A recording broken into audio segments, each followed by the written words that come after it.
don't just, curse the darkness, light a candle.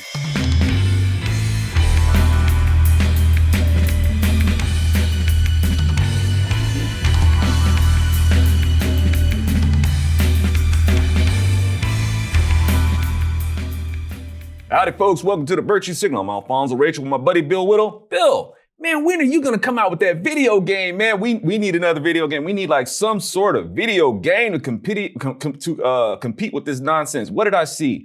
We got between The Sims and, because, you're working on some video type stuff or animation, and then also animation itself. And that brings to mind these articles that I saw, Blue's Clues, and The Sims. So in The Sims, man, you can go ahead and select your character, and it's wonderfully designed to where if you want to have like a double chest scars, you can show your scars from your mess, that. Right? And even in Blue's Clues on Nickelodeon, right? Nickelodeon Junior, matter of fact, just to really let you know this for the children. Is that a cartoon show? It's a cartoon show, and folks, yes, I love cartoons. I don't watch Nick Jr. though, but look. Where you have it to where you're going to have a pride parade.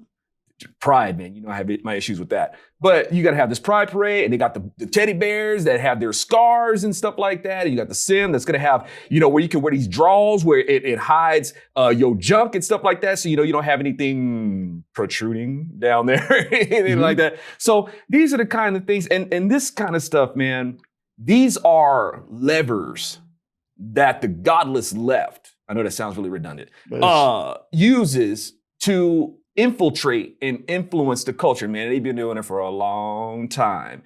And so, we're going to get these backlashes, where conservatives are going to talk about it. We're going to point these things out. And we're going to say how it's bad. And I reckon, and unfortunately, I just want to say this really quick. Yes, we're still talking about the trans issue because it's still going on. Right? That's the battlefront now. That's where the fight is. Yeah, there's something really needs to be done about it. And rather than, okay, we're going to take down this or we're going to wave our finger at this, why haven't we built those things to be in its place when it comes down? Well, there has to be something better in the first place to compete with it or to be there when it comes crashing down. Mm-hmm. What do you think, Bill? Well, I think the objective is pretty clear. The immediate goal, it's on a wide front, but the transgender issue is really the kind of the axis of advance for the left, is to normalize deviancy. Is to normalize anything.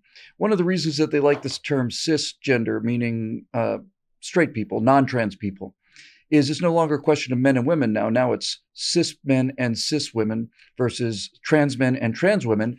And the fact that you're a cis man and a trans man, now you have these things that have about the same equal weight, right? You're either one or the other. You're no longer a man or woman. Now it's like you're either, are you straight, are you trans, or are you cis? So I understand how all this stuff works. And it's this normalization of deviancy that is part of the genuine rapid advance on the destruction of any kind of, it's not even the destruction of morality so much as destruction of the entire idea of normalcy. There's a term in pop culture, for regular people called, it's derisively called normies. And there is a large and growing subculture of people who feel that any kind of normality is boring and therefore uncool, and therefore I don't want anything to do with it. There's a term that's come into use recently where you see almost exclusively young people, early teens to mid-teens, maybe even late teens, where they'll get on TikTok and they'll talk about how they're neurodivergent, which means that they either have ADHD or they think they've got gender dysphoria, or they've got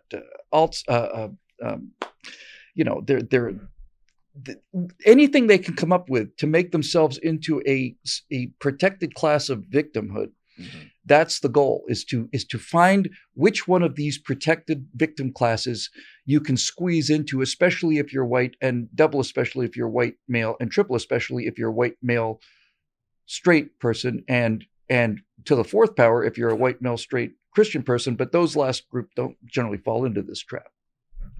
Man, and you're right, man. We talk about this cisgender, transgender. Basically, we've stepped into the so-called politically correct terms of hyphenated gender, right? Mm-hmm. And we've, as conservatives, we've been saying this for a while, and we knew that this was going to be a problem. It's like, look, man, you need to take the hyphens out, right? It's of everything. Like, and like for me, it's I don't like the idea of being a hyphenated American. I'm just an American. But you even have a lot of black conservatives say, no, I'm not a hyphenated American. I'm just an American. But they'll go out there and say, well, I'm a black Republican. I'm a black conservative. So, well, why are you hyphenating that?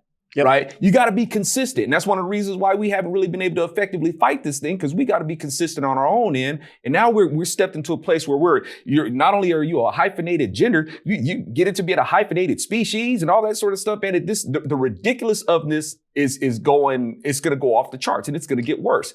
Let me just say one thing about the hyphen, if you don't mind. Mm-hmm. The entire purpose of the Frankfurt School and this decision made by these communist philosophers in the years immediately after World War II, they realized that communism wasn't going to come through what Marx predicted it was going to come through. Marx was wrong about Marxism.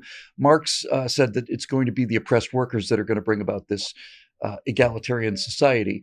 And it turned out that capitalism was producing so much wealth that just wasn't going to happen. Just wasn't. So they decided that it would have to come from the culture, that they would use the dispossessed as the vanguard. Mm-hmm. The entire theory of critical theory, including critical race theory, is you divide the country up into groups and set the groups against the middle, never against each other. That's why it's absolutely verboten for feminists to attack trans people or whatever. I'm not saying it doesn't happen, but it's like, no, everything has to attack the norm. Everything has to attack the middle. And so when you hyphenate yourself, what you've done is you've said, I'm no longer an American or male or anything like that. It's like, now I belong to this pie slice of this larger thing, right? I'm no longer an American. I'm an Anglo-American, or I'm an Asian American, or I'm whatever. I'm no longer a male. I'm a cis male, or I'm whenever that hyphen appears, it's probably better to think of it as like a slash. It's a dividing line is what it is. It's basically saying, anytime you see that hyphen in terms of people using it to identify themselves, it is an indication that they have divided themselves up. So that's it. It's all about dividing people up. Absolutely, man. And that's exactly who Democrats are. And even speaking of hyphens, man, just as a side note, I don't even like to call Democrats, I don't like to call them communist Democrats, communist hyphen Democrats. I don't even see the point. Yeah, that's right. Same animal. Yeah, I don't see because the thing is, with that, calling Democrats, communists, that's like a reward for them. They don't have any shame in it. They're proud of it. It doesn't change anything. In fact, it makes it worse. And really, the more important thing to me is, why isn't calling them Democrats bad enough? Like, we're trying to add some weight to them being communists. Like, no, communists and socialists were inspired by Democrats. Yeah. There was a pushback against the term liberal among left-wingers when it's after Obama pretty much disappeared. But there was a period there after Reagan when you would say to you'd ask in a debate or something, you'd say, so you're a Democrat, so you're a liberal, huh? I'm not a liberal. Because they knew that people had associated with the term liberal with people who let prisoners out of jail and, who advocate drug use for teens and all of the other things that look so quaint today. And so that word became a kind of anathema. And I don't call them liberals because liberals associated with liberty. I call them progressives because they're progressing to take us right off the cliff. But progressive is cancer. Yeah, that's right. So they're getting more and more brazen about it. More and more young people are openly calling themselves socialists because they have been any history has been excluded from them. Any history. You could show them footage of World War I, World War II, or Vietnam, and they wouldn't be able to tell the difference. Mm. It's not that they don't know that they're different wars, even not even that they don't know when it happened. They can't tell the difference. And I've seen evidence of this. So if you can destroy somebody's history and if you can deprive somebody of their history, then their entire history, which means their identity, is an open blank slate that you can write upon and put whatever self-hating cues on that tablet that you want to. If you can make sure they don't know anything about their history, you write their own history for them, and that creates a personality that goes exactly where you want them to go. And this is how all the stuffs work, and this is why it works in The Sims and these cartoons, right? We're gonna normalize whatever we want. We're going to normalize everything to the degree that normal no longer means anything, and the degree of revulsion that progressives feel at the term normal is really it's a profound indicator of things. I'm kind of proud to be normal. I'm not normal in a lot of ways, but I've never felt that just being a regular American was anything other than about the highest honor somebody could hand you. Indeed, man. And this for me personally, this is why I've always had an aversion to the term liberal itself, and an aversion to not referring to the left wing as liberal, because liberal itself, whether a person wants to consider it classical liberalism or liberalism, whichever, you can't actually define what it is, because what may be liberal to one person is another set of what liberalism is to another person. So who can actually put constraints on what it is, which automatically cancels itself out. And whoever's going to be the survival, the one fitting the model of survival of the fittest is the one who's going to be able to dictate to what somebody else has to view as liberalism. We have to live under that.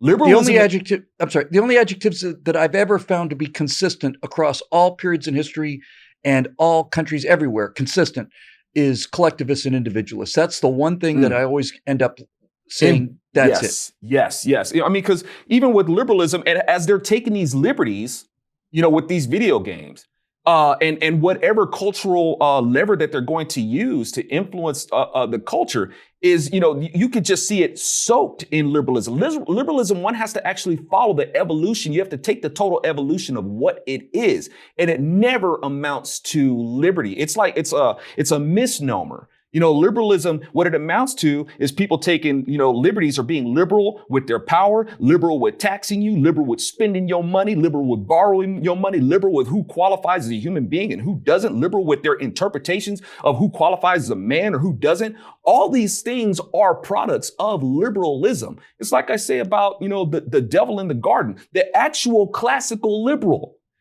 the one who comes in and says, hey, you're not really free. Let me tell you what freedom really is, and sucker these people into forfeiting the absolute liberty that they had. That's what liberalism does. Now, had they actually been conservative and stuck to what God said and been radical about what God says, the root of the law himself, had they done that, well, then they wouldn't have been suckered by the rebel, the devil. So you can kind of make an analogy between that and the difference between those two things, between being free and then having a liberal tell you about freedom. You can make that same kind of argument about genuine faith versus religious dogma, right? I mean, religiousism, right? Where the religion is more important than what the religion is about. Yes, absolutely. Because and liberalism itself, man, you want to talk about a religion. Woo! And in a religion, you can make a bunch of amendments. When it's a man-made dogma, assuming to uphold whatever religious dogma that it is, you can't get away from the man-made aspect of it. And liberalism is no different. It's a religion, and you can make all sorts of amendments to it to suit your own worldview and narrative. And if you want to, how far you want to go with it, you can go ahead and take it to where you make it official in office, and other people have to live by your ideas of freedom. That's what liberalism does. Conservatism, however, when it's based particularly on the Bible as the Constitution is, when it has that and it understands that, dude, these are your God-given rights.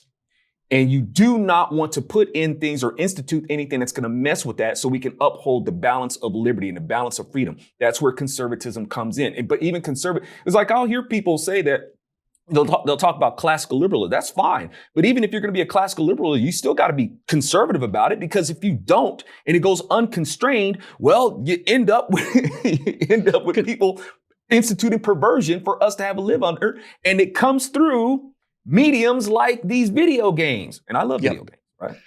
Constrained is really the word. Constrained doesn't mean,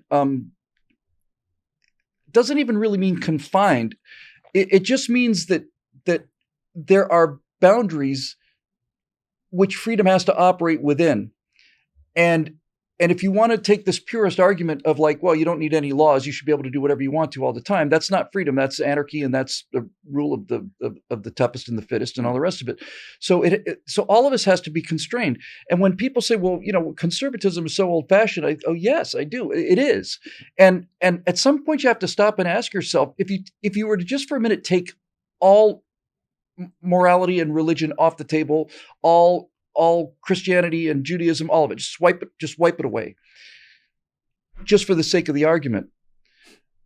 What you're really dealing with these conservative principles is billions and billions of human lives over thousands and thousands of years, through trial and error, have shown that these things that we revere lead to the largest amount of happiness that is possible to obtain on a flawed real world planet that we actually live on. It's billions of human lives that have either adhered to a certain set of principle or not. And the reason that they're conservative principles is because these are the ones that work. These are the little pachinko balls that end up going where pachinko balls are happiest. And all of these other excursions off to the side have ended up generating more misery. And so this idea that normality or normalcy is like, some kind of outdated idea. It's like, no, it's not outdated. It's a mathematical probabilistic picture of what's true, what's really true, what will make your life better and what will make your life worse, what will make you happier and what will make you more miserable. And those are the constraints that we call conservatism. These are the things that we say, theoretically, yes, any action you take is possible, and you can live in a society where like ours is becoming, you can literally do anything. But that doesn't mean that is the right thing to do. Well, how do I know what the right thing to do is? Well, you might want to take a look at what billions and billions and billions of other people have tried over thousands and thousands and thousands of years. You might want to start there, because there's nothing new under the sun. Everything that these people are trying is stuff that's been tried before. In ancient Rome, there was a debate in 30 AD about handing out food, and they talked about Gaius Gracchus, who handed out a bunch of food from the public treasury in 150 BC. So 200 years earlier, the Romans were saying, we tried this and it didn't work, and they were saying that in 50 AD.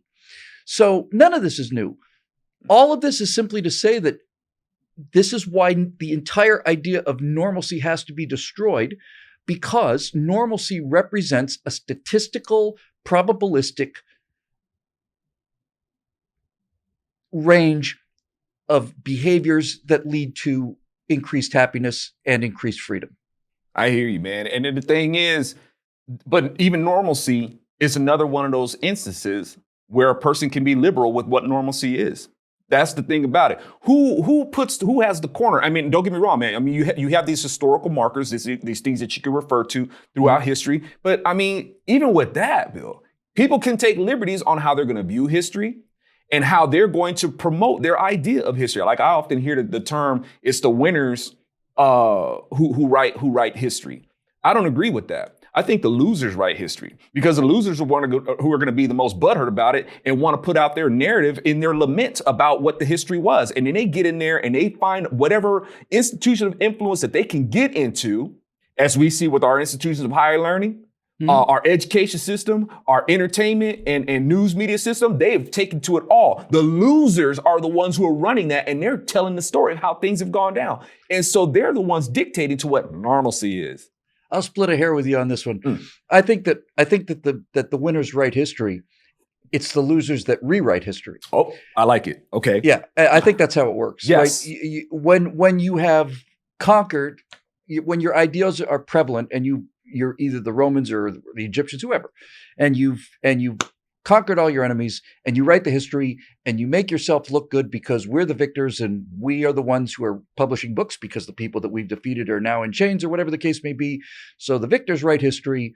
And then once the victors have gone conveniently to sleep or are out on the town or drunk or whatever, then the losers start this termite-like erosion, right? And they start rewriting all of this stuff. And that's what we're seeing right now. We're seeing a rewriting of normalcy. Yes. And defining normalcy out of existence. And it's not a mystery why. What's a mystery is why we don't do more about it. Oh man, great question, man. That's it right there. Because we don't want, as the saying goes, don't just curse the darkness, light a candle. Why are Yeah. we're the ones with the candles. It's kind of a handy thing to have when you're fighting darkness, right? They don't have any light. They don't have any truth. We've got the truth. How about we deploy it every now and then? Dang it, why not, right? And not only that, not embolden them and not be deceived by somebody showing like, an ounce of morality or something like that, or something that kind of squares up with your political worldview, and put it and giving the, especially when it comes to the politics, giving that precedence over the real issue, not just the symptom, but the root cause of it. Like, say, for instance, in that article that I had seen, concerning the Sims, you have Gays Against Groomers quipped that children were now able to be groomed in the metaverse, slamming the Sims for promoting body mutilation and self-harm to children. Okay, this is not inclusive or affirming. They added, it's a virtual gateway drug with real life consequences. Okay, freeze. Homosexuality was the gateway drug that got us here. Okay, so you got homosexuals trying to distinguish themselves as the sanctified group apart from the LGBT. It's like, no, I was warning about this years ago and got shunned for it. It's like, look, man, this isn't about bigotry or anything like this against homosexuals. They're human beings. It's their behavior that I disagree with. And I know that this behavior is going to open up the floodgates when people wrap their arms around this. Is going to turn into a real problem. Okay, not because I'm some sort of clairvoyant and because I know, but because I read it. I read it in the Word of God. This is going to be a problem. All right. So when you have them doing stuff like this and they want to act like, that the trans is a whole different animal or something like that, they're not trying to, like I said, they're not trying to separate themselves from the LGBT or the trans people because of grooming or anything like that, or because of children. They don't care about that. They really don't. The reason why the homosexuals want to be different or separate from the trans is because homosexuals make the claim that they are born that way and there's nothing they can do about it. Where the trans is saying, yeah, I was born this way and yes, I can do something about it and I can change who I am. That's the major conflict of interest between these two people. And the homosexuals are trying to make like it isn't, but that's the crux of it. And they're trying to make it like it's something else. They're all perverts. What do you say? What do you say? All of the reason this stuff is under assault is because it's the foundation of a free society, and free people are the only thing that stands in the way of the power-hungry elitists that have always been with us and will always be with us. So the United States of America middle class, that's the great obstacle to them. And the American experiment has been a brief period where we did not have ruling aristocrats or elites. And so in order to remove that obstacle to aristocracy and elitism, it's got to be eroded away and destroyed and chipped and broken up into little pieces. And then it's just a matter of time, which is why people like us are saying, you don't want to chip on this. It may seem like a small chip, but it's not going back, right? You're not putting that piece of the rock back. Once it's gone, it's gone. So yeah, I think that's exactly it. I hear you, man. And on that note, we'll probably end us with we'll leave on a cliffhanger, because I reckon at some point we need to talk about this advent of AI, man, and where we're going with that, right? Yep. So Hopefully you guys will tune in for that. And hopefully AI doesn't turn into gay eye. Anyway, sorry. I just had to throw that in there. Thank you guys so much for tuning into the Virtue Signal. I'm Alfonso Rachel from my buddy Bill Whittle, and we'll catch you guys next time. Thank you.